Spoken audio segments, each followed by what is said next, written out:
Whew. Now I gotta be nimble and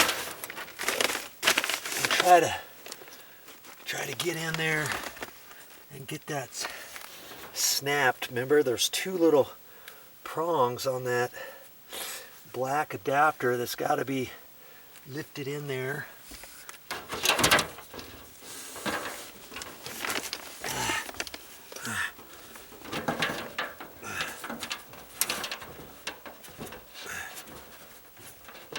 And put in. Boy.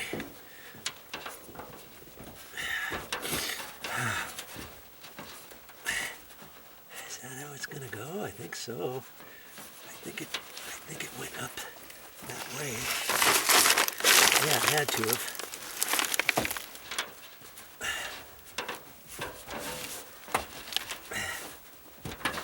That's it. Good grief. I think that's all there is to it, but I'm gonna have to reposition this and get it pushed down so when I clip this in, it's not gonna come off. No, it's there. Okay, it's there. Okay, I thought maybe I was missing it, but I think I had it up too high.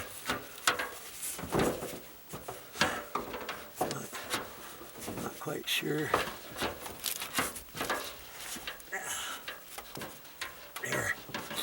There, I got it.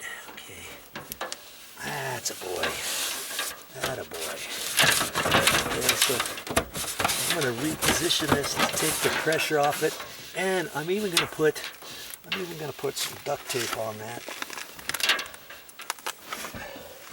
because I don't want the thing to pop off.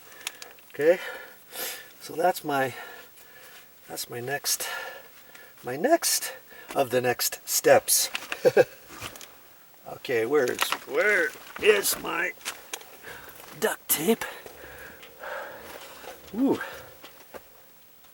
See, it's important when you take things off to kind of be aware of how they go back together. And you're like, oh yeah, I remember, I know how to do it. And then all of a sudden, you're like, how did I do that? How did that go?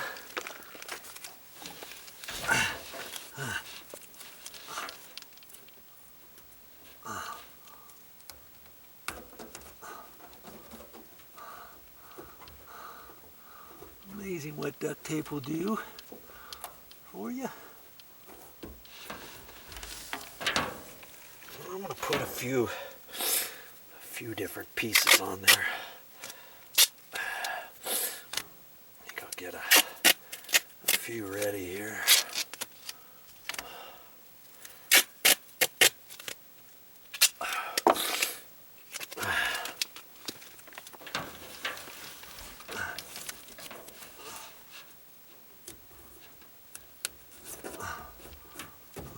That coming off, I surely don't. And stop calling me Shirley.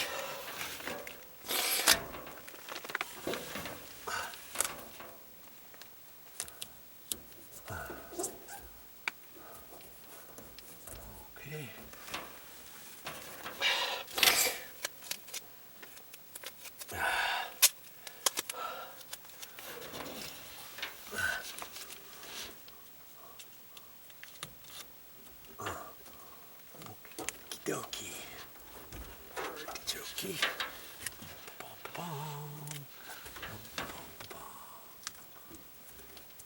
There we go. That's not going anywhere.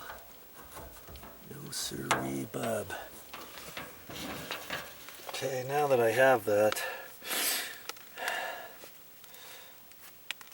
I want to reposition the pipe just a bit.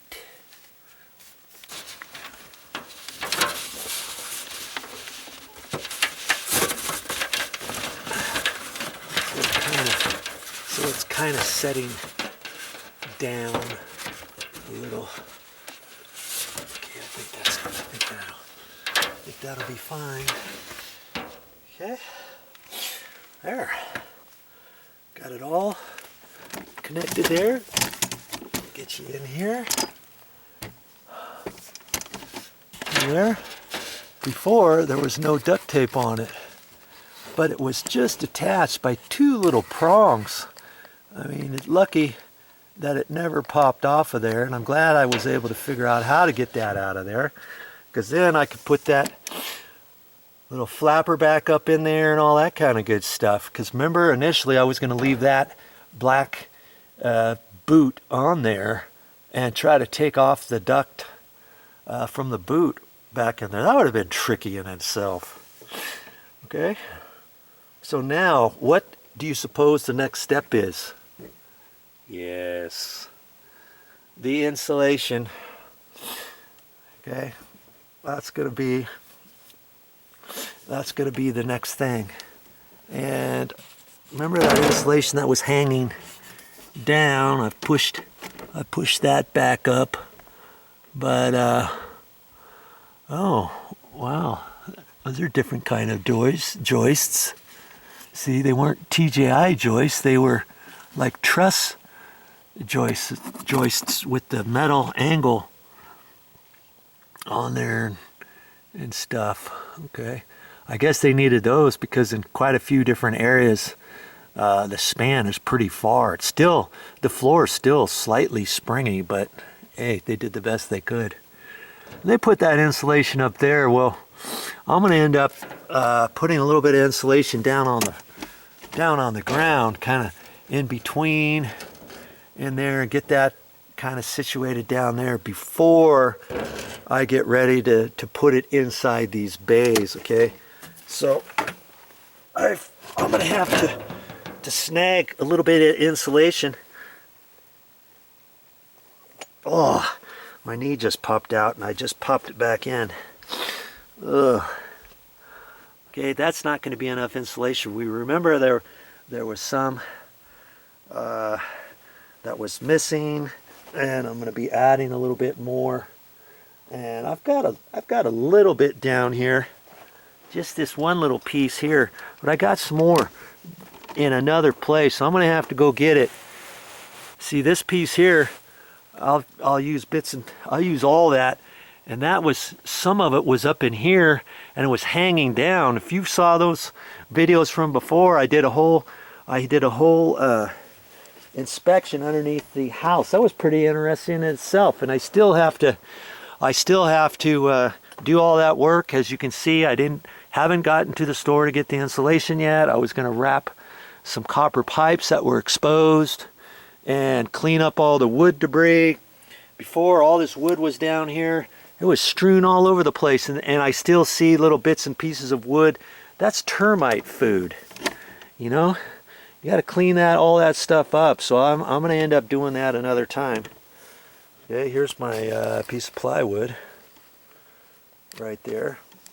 And see, once I put the insulation up, before I connect all these ducts, I'm going to put the plywood back up, and I'm going to end up screwing the plywood this time. As you will remember, if you saw that, I only had to take 5 or 6 nails out of all of the plywood, and then that metal strap, quite a few, maybe 15 nails were in that, you know, that went up on that post. And I'm going to end up putting screws on that. And is that the best to do on those straps? No, inspectors frown upon that. They want you to nail it all off with 16 vinyl sinkers. And as you will remember, not every hole had a nail in it. But I want to put that strap back up. But you know, I don't think I'm ever going to have to access that area again. But if I nail that whole thing off, can you see how much of an issue it's going to be for me to pull that plywood back off next time? So that's why I'm going to screw it. I'm going to screw it on properly, put more attachments on there, and then I'm going to put all kinds of screws, probably every hole on that strap. You know, 2.5-inch long screws or so, maybe 3-inch screws, we'll see. But I'll put that plywood up before I mess around with the rest of this duct work.